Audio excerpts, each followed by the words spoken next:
Hello, ഇന്ന് നമ്മളൊരു യാത്ര പോയിക്കൊണ്ടിരിക്കുകയാണ്. വേറെ എവിടേക്കല്ല, മെട്രോ ഒന്ന് കയറണമെന്ന് ഭയങ്കര വലിയ ആഗ്രഹമായിരുന്നു കേട്ടോ. ഖത്തറിലെത്തിയപ്പോൾ തുടങ്ങിയിട്ട്. അപ്പോൾ നമ്മൾ വണ്ടിയൊക്കെ പാർക്ക് ചെയ്തിട്ട് മെട്രോ സ്റ്റേഷനിലേക്ക് നടന്നുകൊണ്ടിരിക്കുകയാണ്. കുറച്ച് നടന്നാൽ മതി.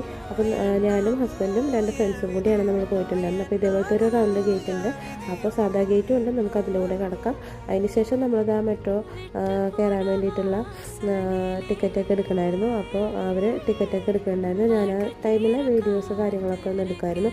അപ്പോൾ ഇവിടുത്തെ ഏറ്റവും വലിയ സ്പെഷ്യാലിറ്റി എന്ന് പറയുന്നത്, നമ്മുടെ ഈ മെട്രോ അധികവും കടന്നു പോകുന്നത് എന്താ പറയുക, അണ്ടർഗ്രൗണ്ടിലൂടെയാണ്. പിന്നെ നമ്മൾ എറണാകുളത്ത് കാണുന്ന പോലെയൊക്കെ തന്നെ സാധാ പ്രൊസീജിയറും കാര്യങ്ങളൊക്കെ ഉണ്ട്. പക്ഷേ ഇവിടുത്തെ മെയിൻ എന്ന് പറയുന്നത് ഇതേപോലെ തുരങ്കത്തിൽ കൂടെയാണ് അധികവും യാത്ര. അപ്പോൾ അത് വളരെയധികം ഒരു സ്പെഷ്യാലിറ്റി ആയിട്ട് എനിക്ക് തോന്നി. അപ്പോൾ മെട്രോയും കാര്യങ്ങളൊക്കെ ചെയ്യുമ്പോൾ നമ്മൾ എറണാകുളത്തെ പോലെയൊക്കെ തന്നെ എനിക്ക് തോന്നിയിട്ടുണ്ടായിരുന്നു. പക്ഷേ നല്ല ക്ലീൻ, അത് നീറ്റായിരുന്നു കേട്ടോ. അങ്ങനെ ചെറിയ ഭാഗങ്ങൾ മാത്രമാണ് ഇതേപോലെ